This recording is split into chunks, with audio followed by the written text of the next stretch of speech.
16th century में America के इलाके रोनोक आइलैंड, जिसको आज नॉर्थ कैरोलिना के नाम से जाना जाता है, वहाँ एक ऐसा वाकया पेश आया जिसने तारीखदानों को सदियों से हैरान करके रखा है। ये टाइम है 1587 का, जब जॉन वाइट और उनके साथियों ने एक खतरनाक सफर का आगाज किया। उन लोगों का एक ही मिशन था कि वो नई दुनिया में एक नई कॉलोनी कायम करें, लेकिन उनको क्या मालूम था कि जल्द ही उनके ख्वाब एक नाइटमेयर में बदल जाएंगे और फिर पलक झपकते ही पूरी की पूरी कॉलोनी बगैर किसी सुराग के गायब हो गई। क्रोटोन ही वो वाहिद लफ्ज का मैसेज था जो एक वुडन पोस्ट पर लिखा हुआ था। इस गुमशुदा कॉलोनी के साथ आखिर हुआ क्या? जमीन खा गई या आसमान निकल गया? ये कहानी है रोनोक कॉलोनी की। देखें, 1580s में इंग्लैंड एक बहुत छोटा और गरीब आइलैंड था। वहाँ के लोग यही चाहते थे कि वो अमेरिका में जाके कॉलोनीज बनाएं, क्योंकि उनको पता था कि वहाँ पर अच्छा खासा पैसा कमाया जा सकता है। उनका ये मानना था कि अगर वो इस नई दुनिया में पैसे कमाने का जरिया नहीं तलाश करेंगे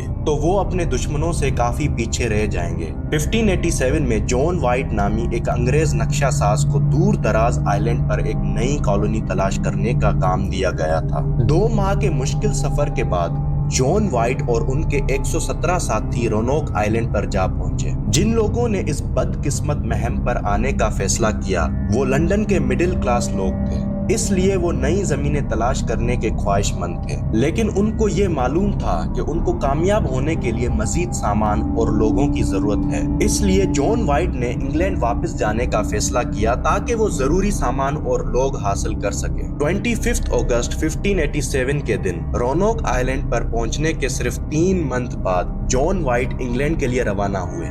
जॉन वाइट ने 6 माह में सामान के साथ वापस आने का प्लान बनाया, लेकिन क्योंकि जॉन वाइट और स्पेनिश नेवी के बीच मामलात कुछ ठीक नहीं थे, तो इसी कॉन्फ्लिक्ट्स की वजह से जॉन का 6 माह वाला मिशन 3 साल तक डिले हो गया। अगस्त 1519 में जब जॉन रोनोक आइलैंड वापस आया और उसने दूर से आग देखी तो उसने समझा कि वहाँ उसके साथी उसका वेट कर रहे हैं और शायद उन्होंने इसका शिप भी देखा है और इसी वजह से शायद उन्होंने बोनफायर जलाया है ताकि जॉन की रहनुमाई हो सके। लेकिन हैरत की बात तो ये थी कि उनका कोई नामो निशान तक ना था। पूरी बस्ती बिल्कुल वीरान थी और किसी का कोई नामो निशान तक नहीं था। अपने साथियों की तलाश करते करते जॉन को आखिरकार एक लकड़ी की पोस्ट मिली जिस पे लिखा था क्रोटोन। क्रोटोन वहाँ मौजूद एक आइलैंड का नाम था जो रोनोक आइलैंड से कुछ ही दूरी पर था। जॉन ने इसको बस्ती वालों की तरफ से इशारा समझा, लेकिन जॉन बस्ती वालों को तलाश करने की तैयारी कर ही रहा था तो एक जोरदार तूफान आ गया जिसने ना सिर्फ जॉन की शिप को नुकसान पहुंचाया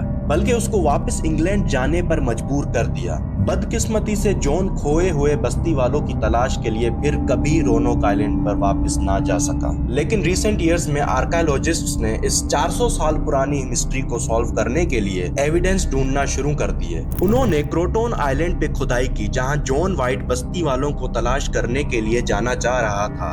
वहां से उन्हें कुछ सॉलिड एविडेंसेस बरामद हुए। मिलने वाले एविडेंस में सबसे अहम एविडेंस एक गोल्ड की रिंग थी जो क्वीन एलिजाबेथ के जमाने में बनी थी। ये एक बड़ी अचीवमेंट थी क्योंकि इससे ये पता लगता है कि कोई एक बस्ती वाला इस क्रोटोन आइलैंड पर रहा था। इसके अलावा एक और आर्कियोलॉजिस्ट की टीम को क्वीन एलिजाबेथ के टाइम की तलवार मिली। लेकिन इस सब मेहनत के बावजूद आर्कियोलॉजिस्ट को आज तक उस साइट पर कोई डेड बॉडी ना मिल सकी जो ये कंफर्म कर सके कि वाकई बस्ती वाले वहां गए थे। उन बस्ती वालों के साथ ऐसा क्या हुआ, वो आखिर कहां गायब हो गए, ये आज भी एक मिस्ट्री है जो वक्त आने के साथ शायद रिजॉल्व हो जाए। दोस्तों, अगर आपको ये वीडियो पसंद आया हो और इससे कुछ नया सीखने को मिला तो चैनल को सब्सक्राइब जरूर करना और साथ ही साथ नोटिफिकेशन बेल को भी ऑन कर देना। ये आपके लिए तो बिल्कुल फ्री है, लेकिन ऐसा करने पर हमें काफी मोटिवेशन मिलता है। मिलते हैं एक और इन्फॉर्मेटिव वीडियो में, तब तक के लिए अल्लाह हाफिज।